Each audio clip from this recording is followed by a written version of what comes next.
Hey guys, Esther here, obviously. You know me by now. Sorry I'm a couple seconds late. I was having connectivity issues for like the first time ever. So that's interesting. So if I cut in and out, I will relocate closer to the modem, I guess. But it rained here the last couple days, so I'm super grateful to be sitting outside. I know if you are somewhere less nice than Hawaii, you don't want to hear that. I get that. But it was so gloomy for the last couple days, so I'm trying to get as much time outside as I can today. So I have some really great questions that came in this week, and I'm going to get right started on those.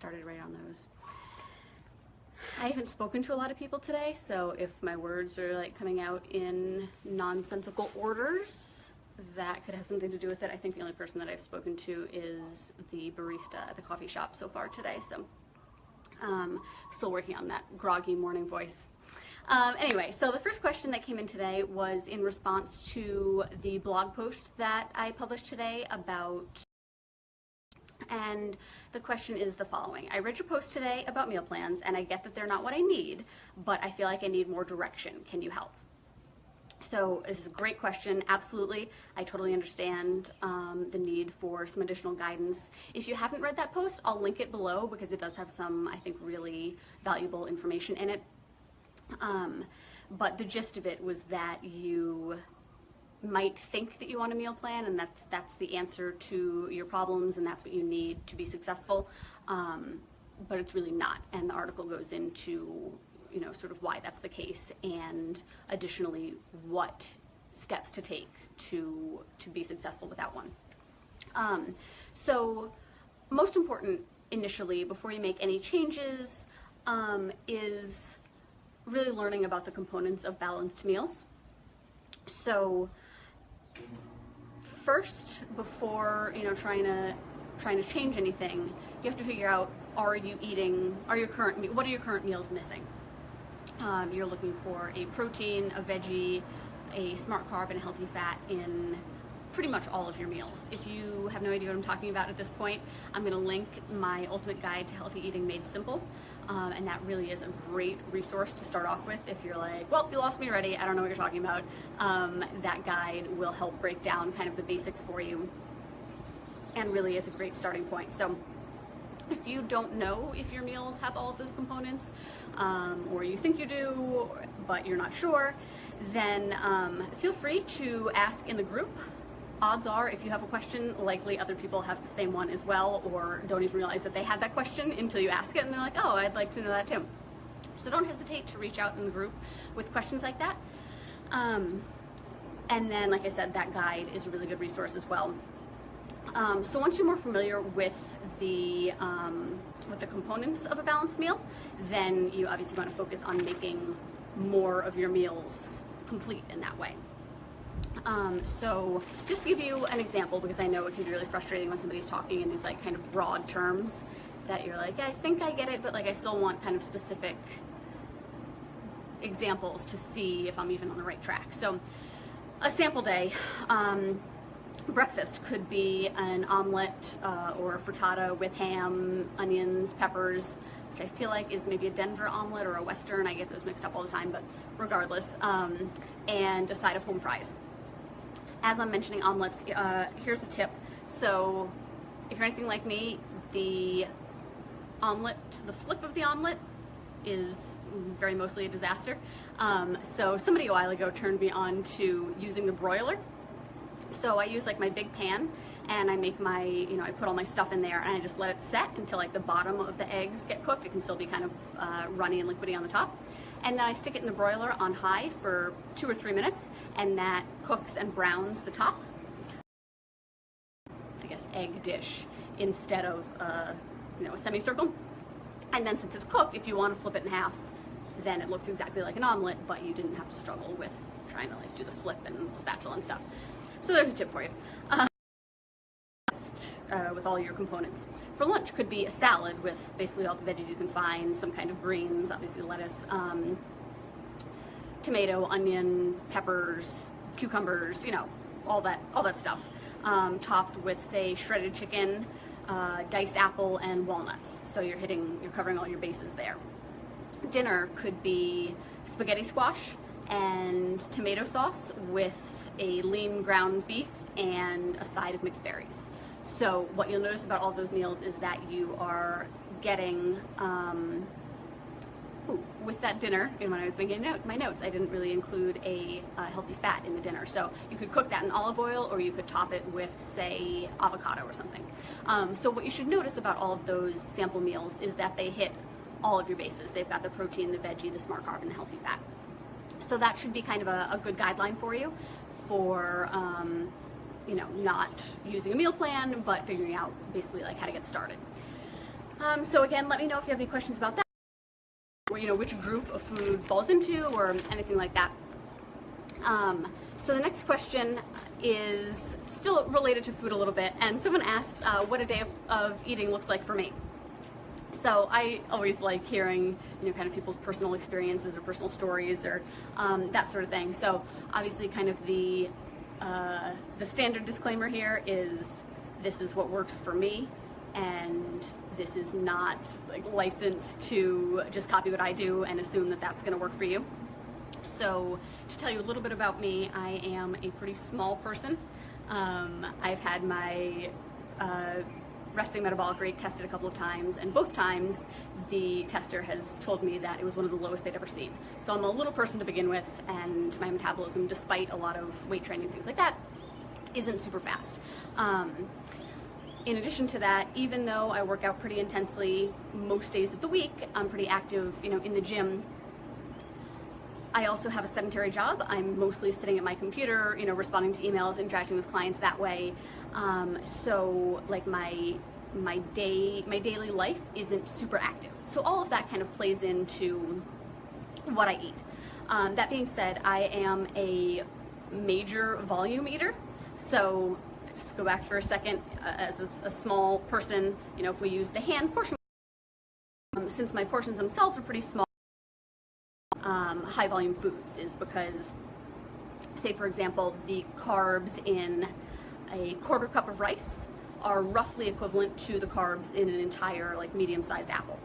For me, I would rather eat the apple because it's going to give me a lot more bites, it's going to be a lot more chewing, it's going to take longer to eat, it's going to take up more space in my stomach, but also the time I spent eating it and chewing it and crunching it and that sort of thing is going to mentally make me feel more satisfied. So for breakfast, I do basically what I mentioned earlier about the frittata. Is I'll do either eggs or egg whites or a combination with, I mean, really all my meals, like the commonality here is I eat a shit ton of veggies, like all the time. I make batches and batches of veggies, and I basically use all of them all the time. So I do my my eggs, and usually kale, squash, and zucchini, maybe mushrooms, maybe asparagus, maybe all of the above, maybe peppers. And then I'm a sucker for sweet potato and butternut squash, so I'll cube some of that up and just, I'm big on like one plate, one pot meals, so I don't post a lot of my meals because they're not very aesthetically pleasing. They're delicious and they're very high volume, but they don't look like much. It's just like mess on a plate, really. So that's what I do for breakfast. I'm on a wrap kick right now, so I've been doing a wrap with a little bit of hummus, some avocado, lettuce, tomato, onion, roasted red peppers that I've been roasting myself, which is very fancy, and some kind of deli meat. Usually I have an apple on the side.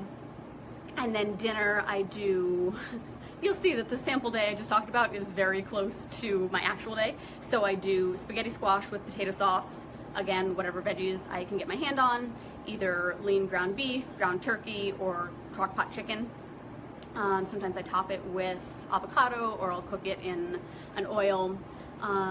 And then I do a couple of a couple of protein powders during my workout. I'll do a protein powder with coconut water, and then I do a little bit more before bed to work on like sparing my muscles during the sleep. I'm not going to get into a ton of that because I don't want to like overwhelm you or make you feel like you need to be doing supplements. So really the only other thing is I'm a major creature of habit. I quite literally will eat the same meals for months on end, which I know is very bizarre to a lot of people. My husband did an entire deployment, and I actually ate the same dinner, I'd say 95% of the time he was gone. It's just stuff I like, and I don't mind if variety isn't a huge thing for me. Obviously that doesn't go for everybody, but if I could make a suggestion, it would be to find some, a handful, 5 or 6, like of go-to recipes that you always enjoy, and have those be your go-tos basically, and have those be like your default when you're like, I don't feel like trying a new recipe or cooking, or I just don't really want to get super involved.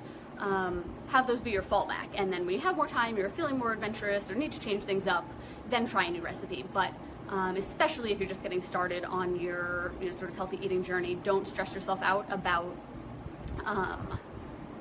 trying a ton of new recipes all the time. So let me know if you have any questions about that. That is a little peek into my life. So then the last question, I will be doing a live demo. I was doing a little experimenting before I got on to make sure that I could make the camera actually show me, because I'm going to be getting basically down on the ground. So I have my tripod up on a table right now. I'm pretty sure that you'll be able to see me when I do this demo. But the question was, I mentioned mini bands recently, and someone was wondering if I could show you guys some stuff to do with them. So I got them all out of the garage. Good for me. So mini bands are these guys. I think the main ones are Perform Better. Yes.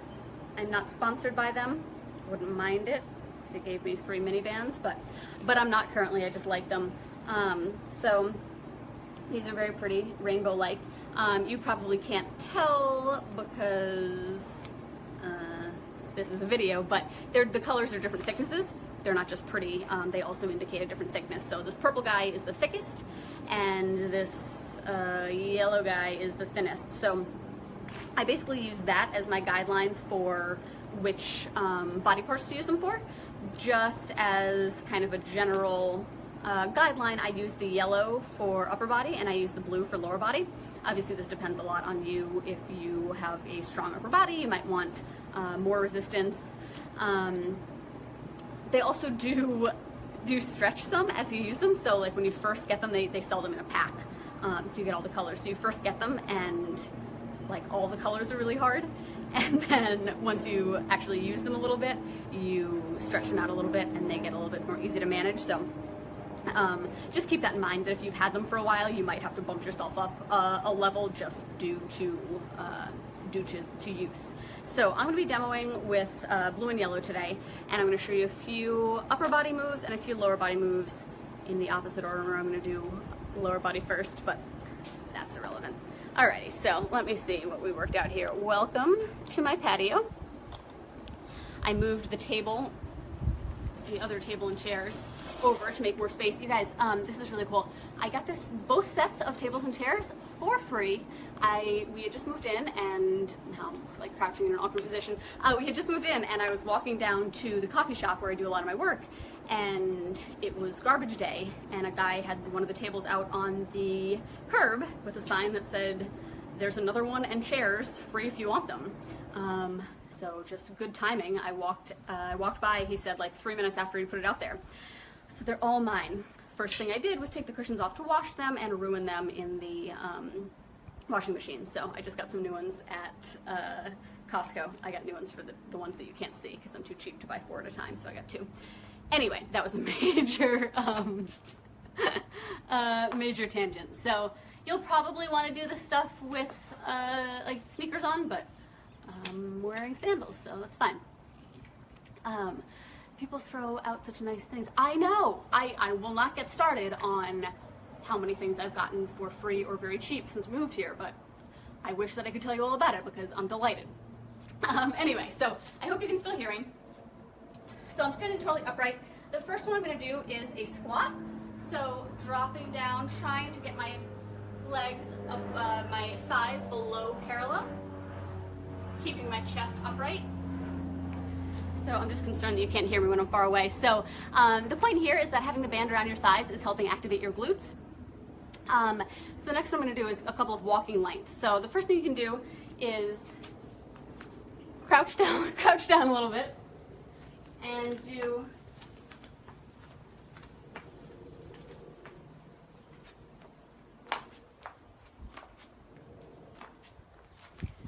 of a crab walk. So that's a good one, and you can do it laterally as well, so sideways. So crouching down a little bit, walking laterally here. All right, it's really not long before these start to burn a little bit. So these are great if you're traveling and you need something light and small to throw into your bag. So I'm gonna get down on the ground for this next one. This is a glute bridge. So I'm gonna be squeezing my butt, lifting my legs, and trying to drive my knees out a little bit.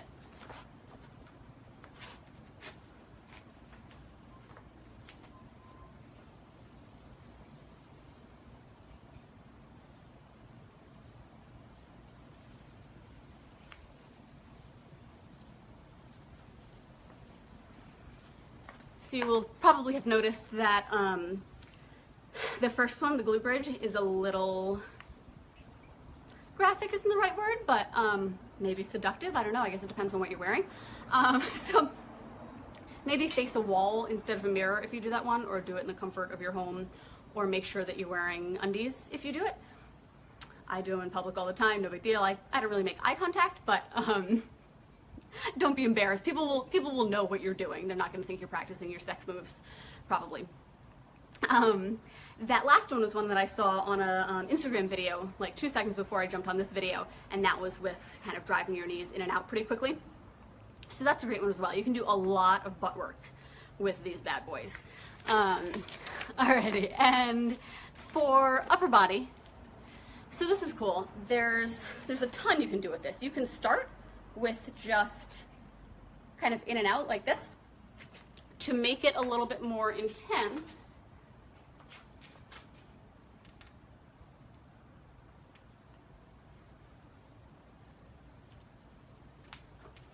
all right, so there in that plank position, I am thinking about squeezing my butt nice and tight, keeping my body stationary except at the shoulder joint. So those of you who are doing the plank challenge this week, these are some kind of variations of plank. Anytime you're in that top of a push-up or forearm plank position, you know, that's counting as a plank. And then the last one that I want to show you is for your upper back. And I love this one because without equipment or without like certain things, it can be hard to target your upper back outside of a gym. So, you know, things like pull-ups and pull-downs and rows are, you know, some of the best back workouts out there, back exercises out there. But if you don't have access to a pull-up bar or you know, dumbbells or relatively heavy weights, you can't necessarily do those things. So this is a great one for your upper back that you can do with just your little mini band.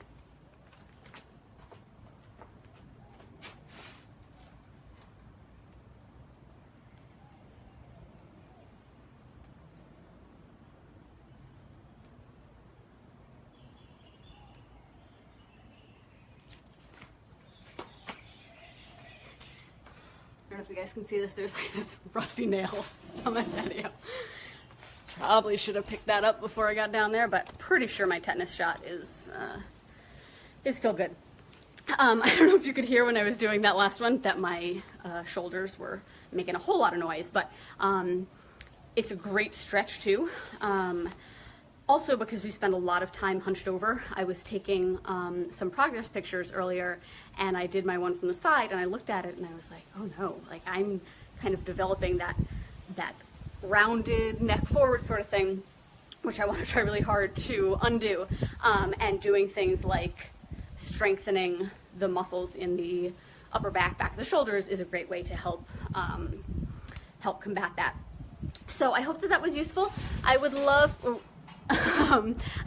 to put together some mini band routines that you guys could use if that's something that you would find to be beneficial. And I am, by telling you guys this, I'm committing to working on building my exercise library. I don't know if you guys have seen my YouTube, but it's kind of the start of an exercise library, and there are so many more body weight exercises that I want to add first, and then get into some stuff with equipment. But so that's my commitment to you, that is on my radar as something that I want to start doing. in the near future. So that wraps up all the questions that came in this week. Again, I will put you've already listened to it, it doesn't matter. I was going to say I'm going to put the timestamps and the topics above it, but in case you have somehow seen the end of this and you want to go back and listen to something specific, you'll know what times you can do that. So per usual, if you have questions, ask me in the group, email me, let me know. We can talk about it in the group. I can talk about it on our next call. And like I said, I'll link below to this week's blog post about why diet plans are really not the answer, and to the ultimate guide to healthy eating made simple. That is a great place to start if you are trying to find your way. I hope you guys have a great rest of the day, and I'll talk to you soon.